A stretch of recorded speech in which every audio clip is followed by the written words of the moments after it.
हमने एक short play करना है, सबको खुशामदीद कहता हूँ। इमरान खान का एक शॉर्ट प्ले करना है और एक अनवर मंसूर साहब का। पहले अनवर मंसूर साहब का शॉर्ट प्ले कर दें। टाइम के बाद मुख्तलिफ चीफ ऑफ स्टाफ अपॉइंट हुए और उनको एक्सटेंशंस भी दी गई, और जिस तरह से दी गई वो एक्सटेंशंस वो एग्जैक्टली वही हैं जिस तरह से इस दफा जनरल बाजवा को दी गई थी। 73 के बाद से कोई कानून किसी ने बनाया नहीं है, तो उन्होंने ये कहा कि आप इसका कानून भी बनाइए जिसमें कि चीफ ऑफ आर्मी स्टाफ का टेन्योर का जिक्र करें, आप उसकी अपॉइंटमेंट का मेथोडोलॉजी जो है वो होनी चाहिए। मतन जो है वो यही है कि बेसिकली आप कानून बनाकर और आइंदा से उसी कानून के ऊपर अमल दरामद करके आप अपॉइंट करेंगे।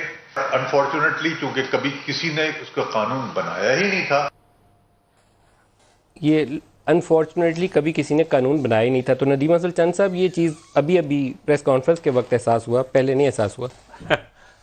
चलो जिस वक्त भी एहसास हुआ, लेकिन मैं समझता हूँ बहुत अच्छी बात है। अगर कोई सुकम था तो मैं अदलिया की मेहरबानी समझता हूँ कि जिन्होंने वो असिस्ट किया, और ये पार्लियामेंट के ज़रिए और लेजिस्लेशन ना कि कोई और कर रहा है जैसे साबका अदवार में होता था।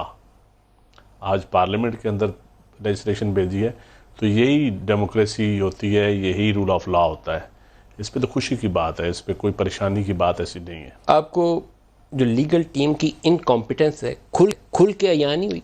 देखिए, अगर तो साबका अदवार में जिस तरह अटार्नी जनरल ने कहा कि साबका अदवार में भी अपॉइंटमेंट या एक्सटेंशन जिस तरह होती रही, अगर इन्हीं रूल्स के मुताबिक उसी लैंग्वेज में होती रही हैं तो फिर हम क्या क्वेश्चन उठा सकते हैं। लेकिन अगर कोई मुख्तलिफ है, साबका अदवार से कोई गलती ऐसी हुई है, तो फिर यकीनन फिर ज़्यादती हुई है। बहरहाल जो आर्गूमेंट का म्यार था बहुत ही आला था।